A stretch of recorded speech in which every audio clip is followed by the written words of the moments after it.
बिहार में पलायन रोकने का जो 2 स्टेप प्लान हम लोग दे रहे हैं, वो पहला कि यहाँ से पूंजी के पलायन को रोककर बुद्धि के पलायन को रोका जाएगा, और जिस दिन पूंजी और बुद्धि का पलायन रुका उस दिन श्रम का पलायन अपने आप रुक जाएगा। अब पूंजी का पलायन क्या है ये आप समझ लीजिए।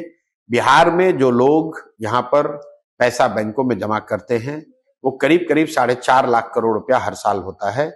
उसमें बैड सीडी रेशियो की वजह से या लो सीडी रेशियो की वजह से करीब करीब 2-2.25 लाख करोड़ रुपया बिहार से बाहर बैंक भेज रहे हैं।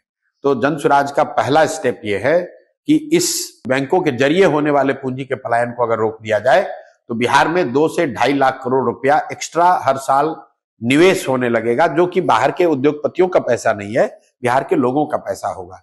जब लोगों के हाथ में पूंजी आएगी तो निश्चित तौर पर यहाँ कंजम्पशन बढ़ेगा, इन्वेस्टमेंट बढ़ेगा और उससे रोजगार बढ़ेगा, बड़ी संख्या में लोग वापस बाहर नहीं जाएंगे।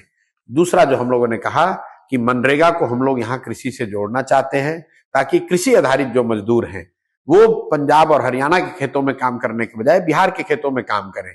ऐसा नहीं है कि बिहार में खेतों में मजदूरों की कमी नहीं है, यहाँ जो खेती कर रहे हैं वो लोगों के पास मजदूर नहीं है। और मनरेगा में बिहार सरकार का यूटिलाइजेशन है 40%, क्योंकि इनके पास मनरेगा के अंतर्गत काम कराने के लिए ना पैसा है, ना साधन है, ना व्यवस्था है। तो हम लोग ये कह रहे हैं कि हम मनरेगा का पैसा जो हम लोग सरेंडर कर रहे हैं दिल्ली में, उस पैसे को लेकर आएंगे और मनरेगा के तहत मजदूरों को किसानी से जोड़ा जाएगा। और शर्त ये हम कह रहे हैं कि जो आदमी भी अभी धान गेहूं की खेती कर रहा है वो नकदी की अगर खेती करने लगे तो उसको मनरेगा के तहत मजदूर फ्री में मिलेगा। इसका बहुत बड़ा फायदा ये होगा कि जो कृषि आधारित मजदूर हैं उनको यहीं पे रोजगार मिल जाएगा, पलायन नहीं करना पड़ेगा।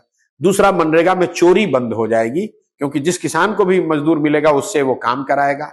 तीसरा, सबसे बड़ा, जो एग्रीकल्चर प्रोडक्टिविटी है वो बहुत तेजी से बढ़ेगी, क्योंकि जो 1 बीघे में अगर आप 1 एकड़ में आज आप धान उगा रहे हैं, कल शायद मजदूर उपलब्ध हो तो वहां पर आप लहसुन उगाने लगेंगे या कैश क्रॉप उगाने लगेंगे, उससे आपकी इनकम बढ़ेगी। तो बिल्कुल पूरा प्लान बता रहे हैं कैसे बैंकों के जरिए हो रहे पूंजी के पलायन को रोककर श्रम का पलायन रोका जाएगा। दूसरा, बता रहे हैं कि मनरेगा को कृषि से जोड़कर कृषि आधारित मजदूरों का पलायन रोका जाएगा।